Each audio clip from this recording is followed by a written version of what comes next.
Achish planned that Dawid and his men would come with him to the battle against Yisrael, but the princes of the Pelishtim refused. So Achish answered Dawid, I know that thou art good in my sight, like a messenger of God.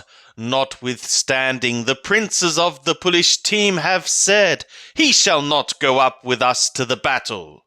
And now rise up early in the morning with the servants of thy Lord that are come with thee, and as soon as ye are up early in the morning and have light, depart. So Dawid rose up early, he and his men, to depart in the morning, to return into the land of the Pelishtim. And the Pelishtim went up to Yezra'el. Of the books called Shamuel, the first, chapter 30. And it was, when Dawid and his men were come to Ziklag on the third day, that the Amaleki had made a raid upon the south, and upon Ziklag, and had smitten Ziklag, and burned it with fire, and had taken captive the women and all that were therein, both small and great. They slew not any, but carried them off, and went their way. And when Dawid and his men came to the city, behold, it was burned with fire, and their women and their sons and their daughters were taken captive. Then Dawid and the people that were with him lifted up their voice and wept, until they had no more power to weep. And Dawid's 2 women were taken captive, Ahinoam the Yezra'elite, and Abigail, the woman of Nabal the Carmeli. And Dawid was greatly distressed, for the people spoke of stoning him, because the soul of all the people was grieved, every man for his sons and for his daughters. But Dawid strengthened himself in Yahweh his God. And Dawid said to Abiathar the priest, the son of Ahimelech, I pray thee, bring me hither the ephod. And Abiathar brought thither the ephod to Dawid. And Dawid inquired of Yahweh, saying, If I pursue after this troop, shall I overtake them? And he answered him, Pursue, for thou shalt surely overtake them, and shalt without fail recover all. So Dawid went, he and the 600 men that were with him, and came to the brook of the Bashor, where those that were left behind stayed. But Dawid pursued, he and 400 men, for 200 stayed behind, who were so faint that they could not go over the brook of the Bashor. And they found a Mithri in the field, and brought him to Dawid, and gave him bread, and he did eat, and they gave him water to drink. And they gave him a piece of a cake of figs, and 2 clusters of raisins. And when he had eaten, his spirit came again to him, for he had not eaten bread, nor drunk water 3 days and 3 nights. And Dawid said to him, To whom belongest thou, and whence art thou? And he said, I am a young man of Mithraim, servant to a Amaleki, and my master left me, because 3 days ago I fell sick. We made a raid upon the south of the Kereti, and upon that which belongeth to Yehudah, and upon the south of Caleb, and we burned Ziklag with fire. And Dawid said to him, Wilt thou bring me down to this troop?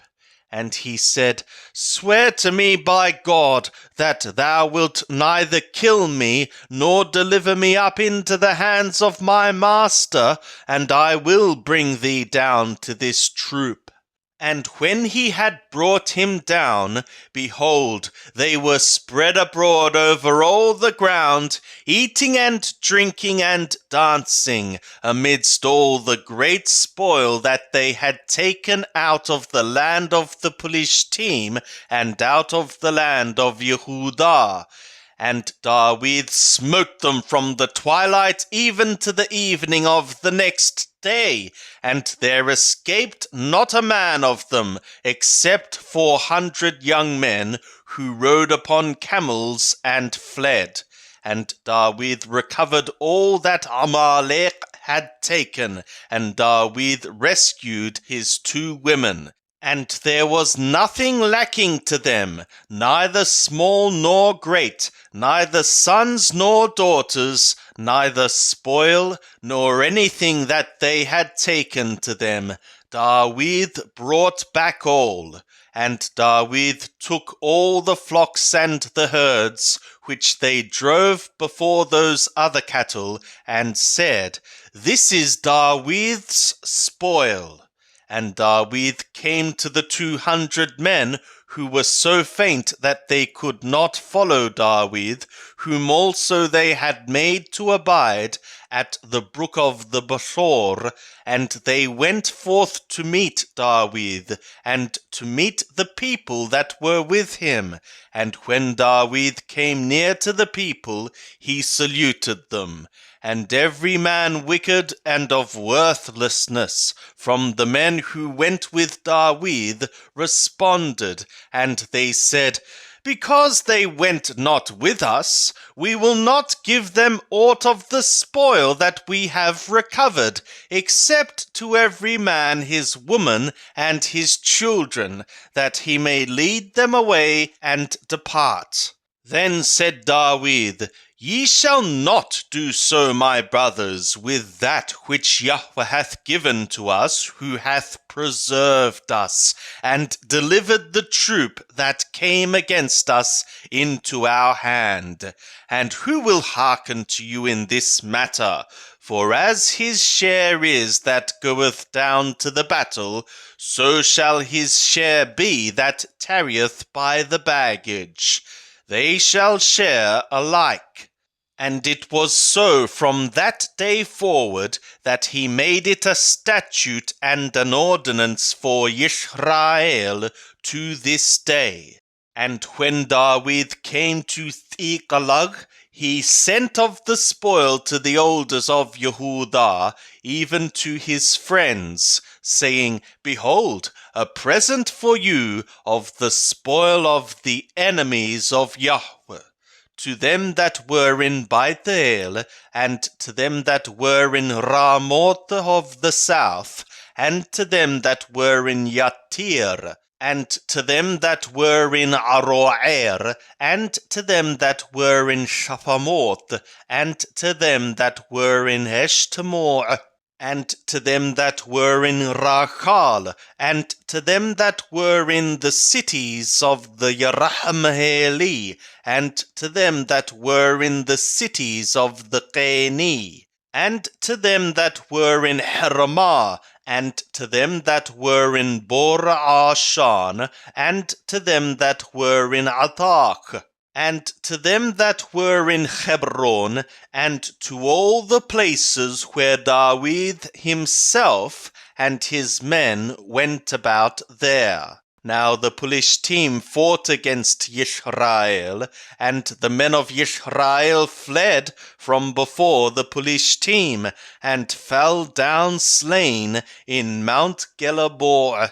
And the Pelishtim followed hard upon Shaul and upon his sons, and the Pelishtim slew Jehonathan and Abinadab and Melchishur, the sons of Shaul. And the battle went sore against Shaul, and the archers overtook him, and he was greatly distressed by reason of the archers. Then said Shaul to his armor-bearer, Draw thy sword, and thrust me through therewith, lest these uncircumcised come, and thrust me through, and abuse me. But his armor-bearer would not, for he was very afraid. Therefore Shaul took his sword, and fell upon it. And when his armor-bearer saw that Shaul was dead, he likewise fell upon his sword, and died with him. So Shaul died, and his 3 sons, and his armor-bearer, and all his men, that same day together.